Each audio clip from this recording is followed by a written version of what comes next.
Dan bagaimana cara mereka menjalankannya juga akan berbeda. Bisa jadi Aris pun jalan kakinya ya bukan jalan kaki ini. Atau jalan cepat gitu. Bisa.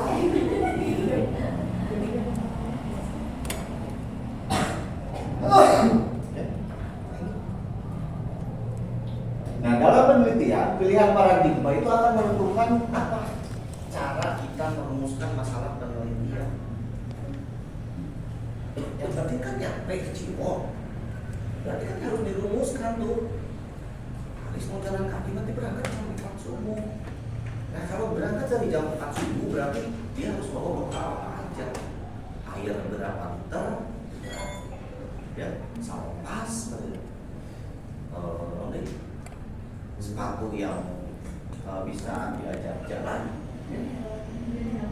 dan helm, ya balsam lah, ya kalau dan sebagainya, kayak 3K.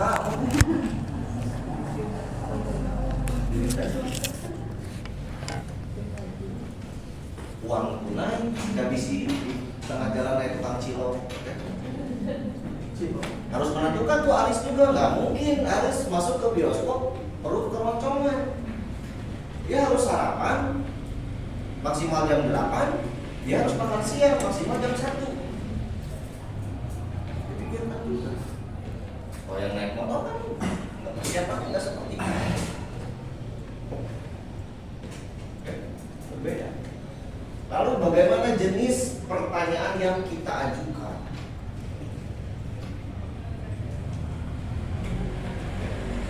Ridwan capek tuh, Kak Cimol, mau mungkin ayo nanya ada pakai motor. Tapi kalau ke si Aris, capek tuh, lu mau tibuin Kak Cimol.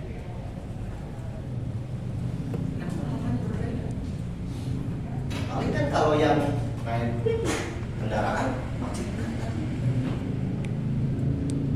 yang naik bis supirnya datang kan.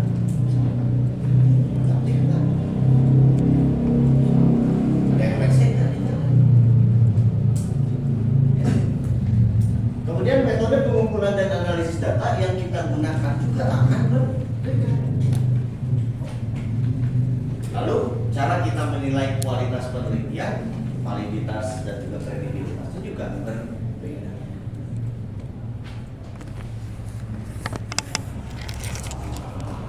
So, dari kelima cara tadi, mana yang pengalamannya akan lebih dalam? Jalan kaki. Jalan nemu apa aja, ketemu siapa aja, makan apa aja, rutenya kemana aja. Belum lagi kan kita nggak tahu di jalan itu seperti apa. Tiba-tiba ada yang bobok, tiba-tiba ada yang kecelakaan pas mau bobogan.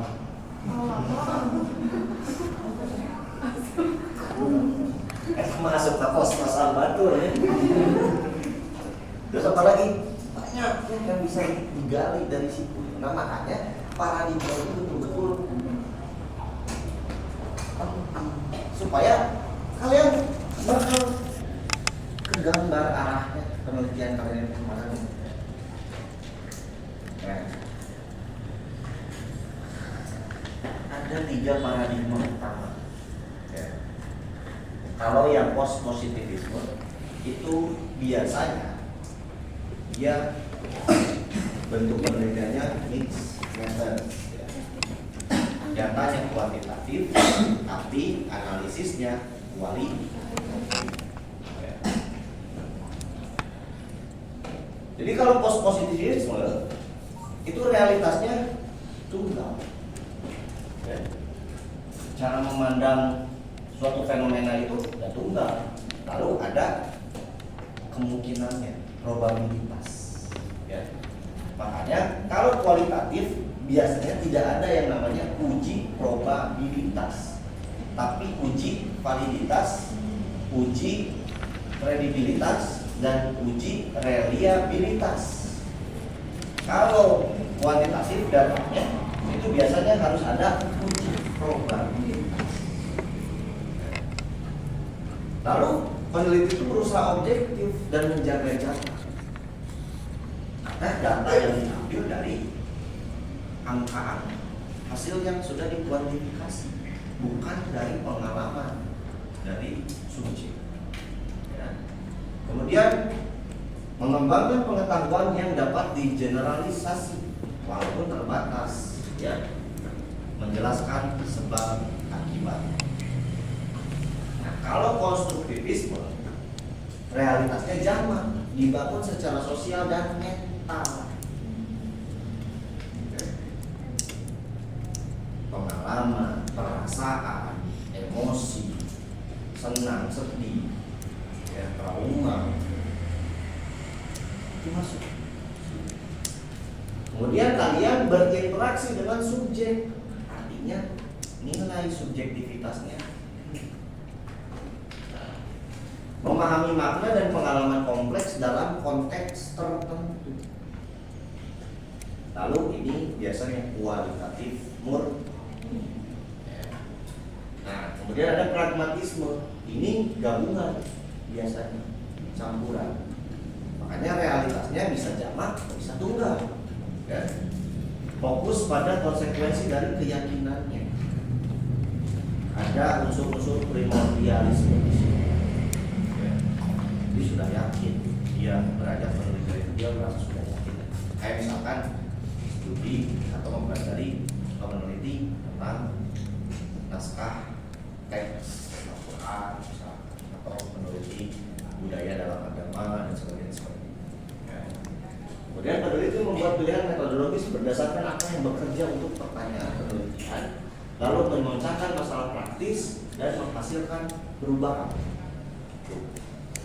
Mixed method, action research atau design science, ya. Jadi sudah terprogram biasanya.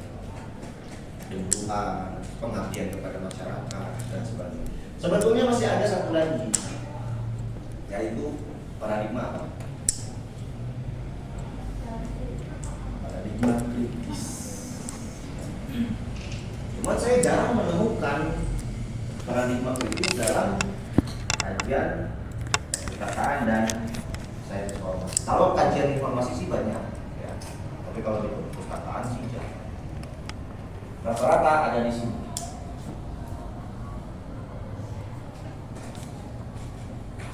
Ini lumayan kuantitatif pengetahuan, karena ya lebih mudah untuk mengkuantifikasi. Nah, jadi kalau kualitatif itu Creswell ini jago, ya. Ini sering dikutip oleh para penulis-penulis kualitatif. Jadi pendekatan ialah strategi spesifik untuk menjalankan inquiry yang beroperasi di bawah payung paradigma. Ada apa aja? Ada 5. Yang pertama ada naratif, ya. Itu memahami pengalaman hidup individu melalui cerita yang mereka tuturkan. Ingat, yang mereka tuturkan, bukan yang kita tuturkan, ya. Narasi dibangun berdasarkan cerita mereka, ya. Jadi bukan Saiful minum kopi, enggak, bukan. Kalau Saiful bilang dia minum kopi, maka harus dituliskan Saiful minum. Beda. Kemudian bentuk datanya gimana? Ada cerita kehidupan, autobiografi, biografi, narasi pribadi dan sebagainya. Restoring, ya. Jadi kayak misalkan ada seorang pustakawan legend, nah kalian mau teliti itu, membuat sebagai penelitian naratif, boleh. Ini pustakawan udah tua, tapi melek teknologi dan bisa semua aplikasi penerapan di perpustakaan. Ya. Lalu yang kedua ada fenomenologi. Ya. Fokusnya apa? Menemukan inti atau makna dari pengalaman hidup beberapa individu terhadap suatu fenomena. Ingat, kuncinya adalah fenomena. Kata kunci kedua adalah ada yang mengalami.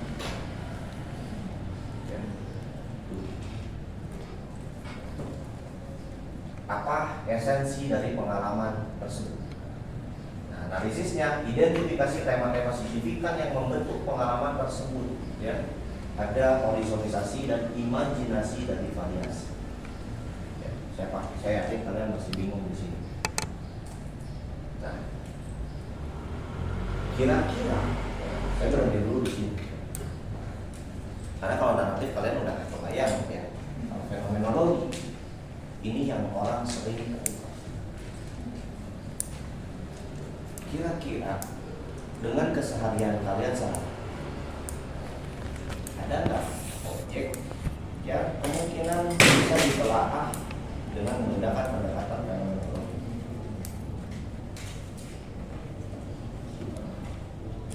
Saya udah beri contoh di depan.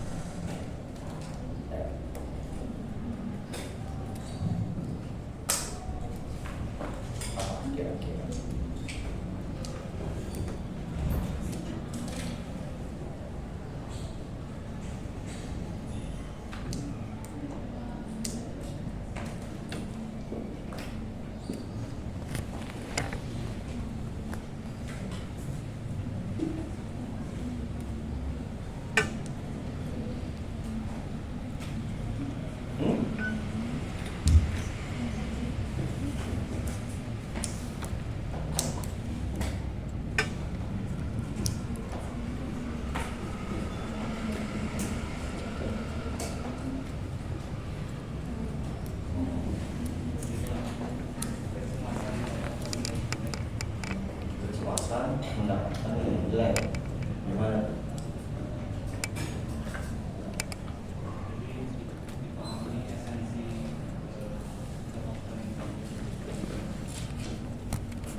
Siapa itu? Mahasiswa. Kenapa itu harus jadi menarik?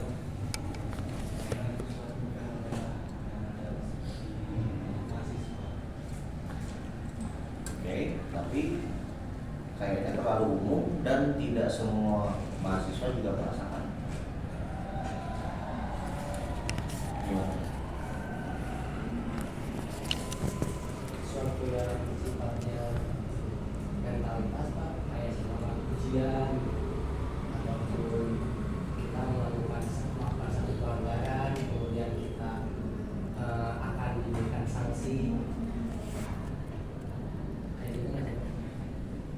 Enggak, dari gejala apa dulu kan kata kuncinya ada fenomena dulu.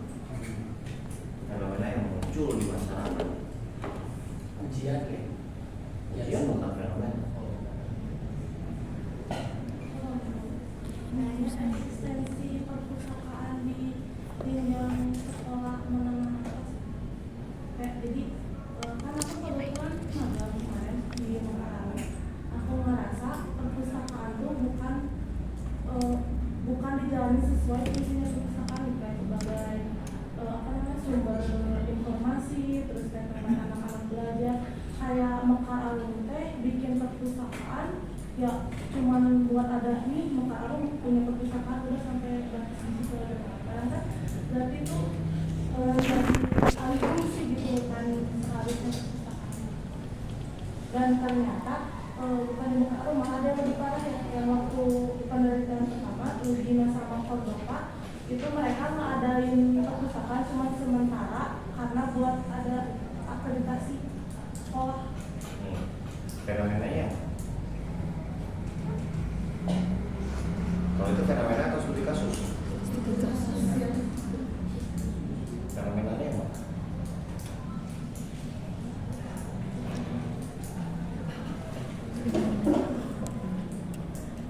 Yang perlu kalian identifikasi pertama kali dalam melihat fenomena adalah simptom atau gejala.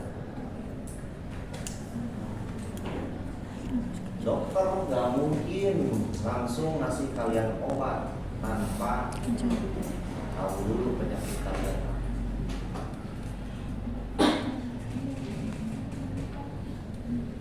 Apakah hal tadi yang dipaparkan itu bisa jadi fenomena? Jawabannya bisa iya dan bisa tidak. Bisa iya, kayak gimana? bisa tidak kayak gitu. Sekali lagi, bagaimana cara kita memandang hal tersebut? Itu ditentukan oleh paradigma.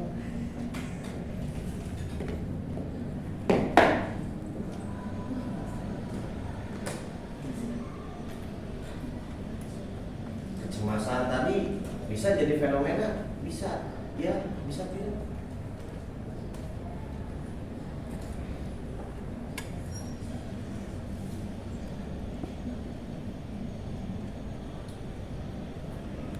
Ingat ya, kata kuncinya ada fenomenanya.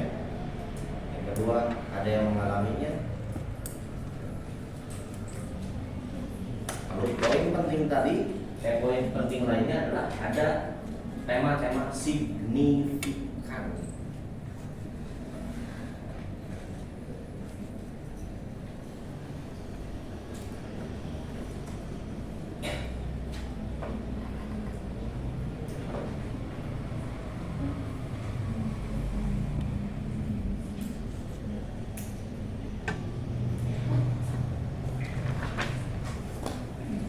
Oke, bingung ya?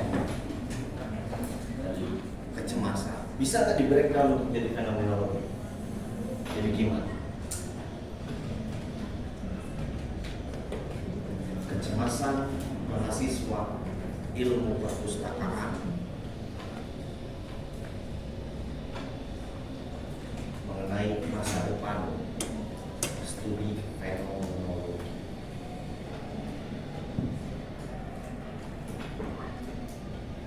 Apakah semua mahasiswa ilmu cemas? Belum tentu. Tapi apakah banyak yang cemas? Kayaknya dari kondisi sekarang. Nah, ada dulu. Anda sebagai mahasiswa sekaligus di bagian ilmu perpustakaan bisa mendeteksi keresahan dan kecemasan itu di teman-teman kalian, baik itu yang seangkatan ataupun yang di bawah kalian. Apa sih yang dicemaskan?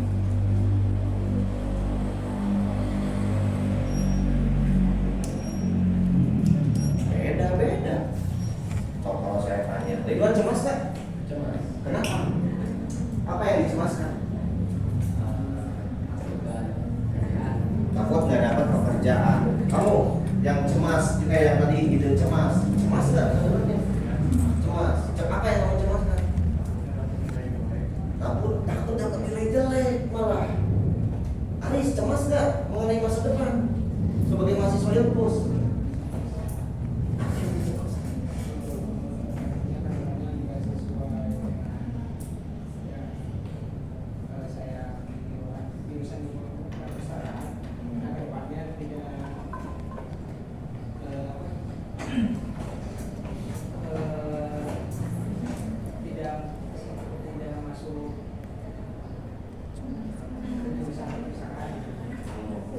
Sesuai ekspektasi lah ya. Asna cemas nggak? Apa yang kamu cemas? Takut ilmunya nggak bermanfaat. Lihat dari 4 orang ini aja kecemasannya udah berbeda-beda. So kembangkan pertanyaannya, itu udah studi fenomenologi sekaligus mengamati juga.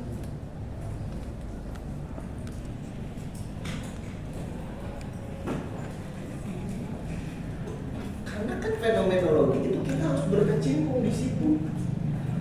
Nah, manfaatkan status kalian sebagai mahasiswa terus memandang kawan-kawan yang mahasiswa terus. Kalau saya tanya semua 40 orang ini ya pasti beda-beda juga gitu. Tapi batas berapa?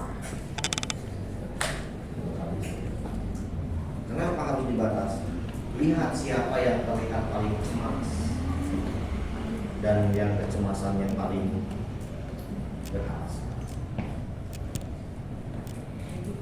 Itu fenomenal. Sama kayak Iya. Bukan penelitian saya, itu penelitian dosen saya. Saya bantu cari data. Iya, yang PSK itu fenomenologi. Alasan beberapa dari mereka itu beda-beda mereka terjerembab ke sana. Fenomenanya apa? Prostitusi, lokalisasi. Cuman kan enggak, kita kan perlu tahu kenapa di sana banyak orang gitu yang bekerja di sana. Punten abdi badai jadi PSK kan nggak mungkin gitu. Saya mau melamar pekerjaan jadi PSK kan nggak mungkin. Ada apa? Yang melatar belakangi fenomena ini.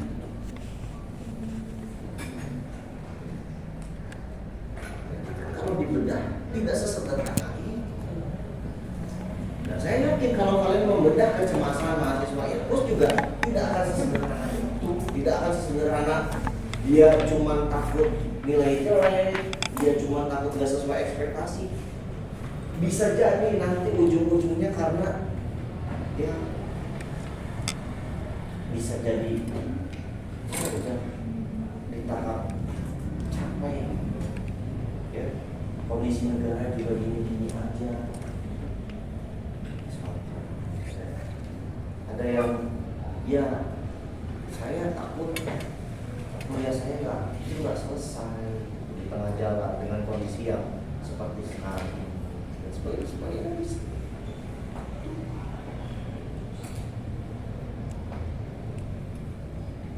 Lebih spesifik, lebih signifikan. Kalau ngambil kuantitatif ya gampang-gampang aja. Berapa mahasiswa Ilpus UIN yang cemas? Seberapa cemasnya dari angka 7 dari angka 1 sampai angka 7 indikator sebagai indikator. 100 orang kecemasan di cukup cemas, 20 orang sangat cemas. Tapi kalau fenomenologi ya enggak gitu, justru bisa dicari. Itu ya. Oh, apa lagi?